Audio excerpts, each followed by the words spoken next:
வணக்கம். மதுரை வாடிப்பட்டியில் அதிமுக சார்பில் மாபெரும் திண்ணை பிரச்சாரம். மதுரை மாவட்டம் வாடிப்பட்டியில் முன்னாள் முதலமைச்சர் எடப்பாடி பழனிசாமி தலைமையில் மன்னர் ஆட்சிக்கு முடிவுரை எழுதி மக்களாட்சி மலர்ந்துட சூளுரை ஏற்போம் என்கின்ற முழக்கத்துடன் மாபெரும் திண்ணை பிரச்சாரம் நடைபெற்றது. மதுரை புறநகர் மேற்கு மாவட்ட புரட்சித் தலைவி அம்மா பேரவை சார்பில் இந்த நிகழ்வு ஏற்பாடு செய்யப்பட்டிருந்தது. முன்னாள் அமைச்சர் ஆர்பி உதயகுமார் அவர்கள் வாடிப்பட்டி காவல் நிலையம் முதல் வாடிப்பட்டி பேரூராட்சி அலுவலகம் வரை சாலையில் ஊர்வலமாக சென்று பொதுமக்களிடம் திண்ணை பிரச்சாரம் மற்றும் துண்டு பிரசுரங்களை வழங்கி நூதன முறையில் இந்த செயல் விளக்க பிரச்சாரத்தை தொடங்கி வைத்தார். இந்த மாபெரும் திண்ணை பிரச்சாரத்தை கழக அம்மா பேரவை மற்றும் வாடிப்பட்டி பேரூர் கழகம் சார்பில் ஏற்பாடு செய்யப்பட்டது.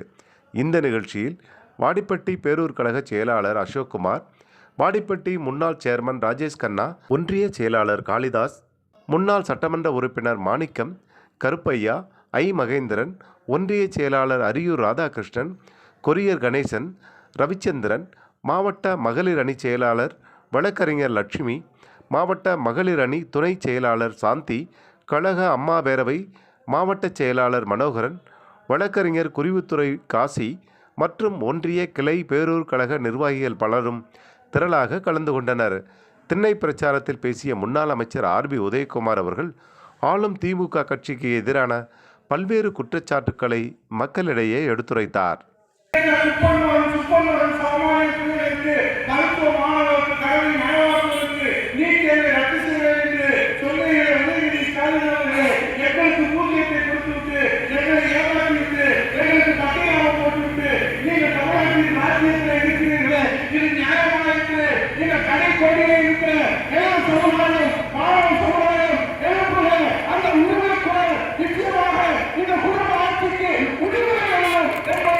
இந்த